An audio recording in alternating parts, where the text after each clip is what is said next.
Hello दोस्तों, आपका स्वागत है हमारे चैनल में। आज का जो टॉपिक है उसका नाम है मैलोरी वेस्ट सिंड्रोम और दूसरा बोरहावे सिंड्रोम। सबसे पहले एक क्लिनिकल सिनेरियो बनाते हैं। एक पेशेंट आया पूरा हड़बड़ाया हुआ, कह रहा है कि डॉक्टर डॉक्टर मेरे को तो वोमिटिंग में ब्लड आ रहा है या खून की उल्टी हो रही है। ठीक है, अगर ऐसे केस आएंगे तो आप क्या सोचिएगा? सबसे पहले आप पूछिएगा क्या आप अल्कोहल लेते हैं। उसने कहा हाँ, जब मैं अल्कोहल रात में पिया था उसके बाद ही ऐसा हुआ। तब हम सोचेंगे ये दोनों डिजीज़ के बारे में। पहला मैलोरी विस सिंड्रोम और दूसरा बोहर हावे सिंड्रोम। मैलोरी विस सिंड्रोम में होता क्या है? तो इसमें मेनली वोमिटिंग होगा, रेचिंग वोमिटिंग वाली फीलिंग होगी और कफ होगा, कफ के बाद फिर वोमिटिंग होगा। ठीक है, तो फिर हम दोनों में डिफ्रेंशिएट कैसे करेंगे? तो बोर हावे सिंड्रोम में भी ये होता है, लेकिन इसमें एक और चीज़ आपको देखने को मिलेगा जिसको कहते हैं सबकुटेनियस इम्फाइसेमा। अब सबकुटेनियस इम्फाइसेमा क्या होता है? जैसे कि जब आप पेशेंट को पल्पेट कीजिएगा उसके चेस्ट वाले पार्ट में, तो वहाँ पर क्रैकलिंग का साउंड आएगा। क्या का क्रैकलिंग का साउंड जब आप टच करोगे स्किन को मीडियास्टेनल एरिया में या एक्सटर्नल एरिया में। ठीक है, तो यहाँ पे हमने क्या समझा? इसमें मेनली क्या होता है मैलोरी हेज सिंड्रोम में? इसमें हेमेटोइमेसिस होता है और वोमिटिंग जैसी फीलिंग आती है, रेचिंग होता है, कफिंग होता है। इसमें क्या देखने को मिलेगा? तो मार्कर MACKLER मार्कलर आपको ट्रायाड देखना पड़ेगा, जिसमें पहला तो आपके पास क्या है?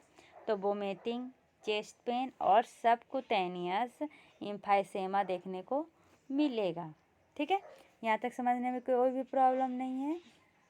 ये मेनली अल्कोहलिक पेशेंट में होता है। अब कॉमन साइट कौन सा है? तो देखिए, मैलोरी में क्या होता है ना, मेनली जो जेई जंक्शन होता है उसके नीचे होता है।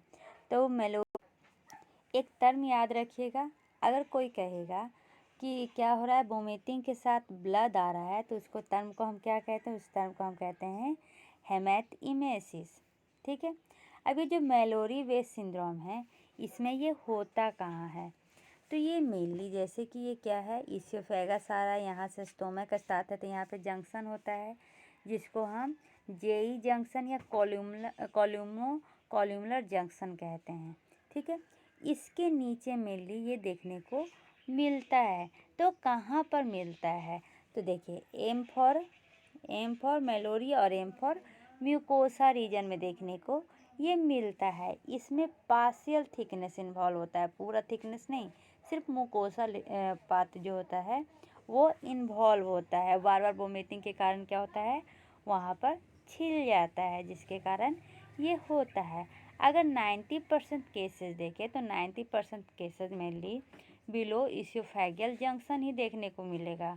और कौन सा पार्ट? तो कार्डियल पार्ट, जो स्टोमक का कार्डियल पार्ट होता है वहाँ पे देखने को मिलता है। ठीक है, एक रफ तो आपको समझ में आ गया।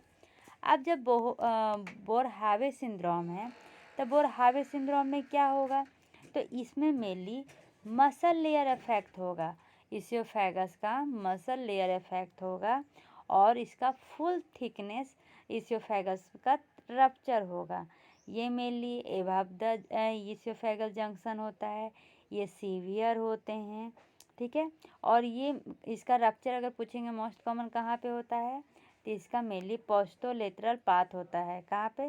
पोस्टोलेटरल पाथ, लेफ्ट लोअर पोस्टोलेटरल पाथ होता है। इसमें ग्लोटिस क्या हो जाते हैं? क्लोज हो जाते हैं। ठीक है, इसको हम अब ट्रीटमेंट कैसे करेंगे? तो अगर मैलोरी है तो उसको सिंपल इंडोस्कोपी के द्वारा हम ट्रीटमेंट कर लेंगे। ठीक है, और अगर क्या होगा, एक्टिव होंगे तो एक्टिव में हम इंडोस्कोपी करेंगे, नहीं तो फिर हम एसिड सप्रेशन देंगे। ये दोनों जो होता है ना वो अपर जीआई ब्लीडिंग के अंदर आता है।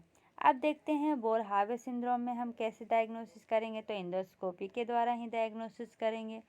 ठीक है, ये दोनों तो हम पेनफुल पढ़ लिए कि पेन करता है चेस्ट पेन के साथ।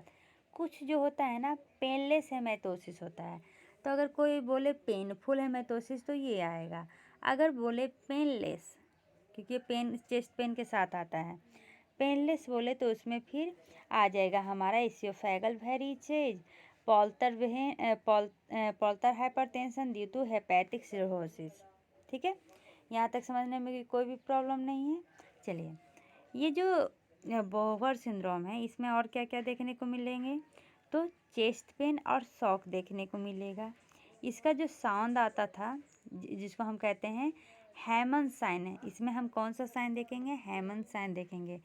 क्रशिंग साउंड आएगा जब हम अस्कल्टेशन करेंगे, कहाँ पर, तो नीमो मीडियस्टिनम में। ठीक है, इसमें सबकुटेनियस एम्फाइसेमा देखने को मिलेगा, इसमें फुल थिकनेस रप्चर होता है।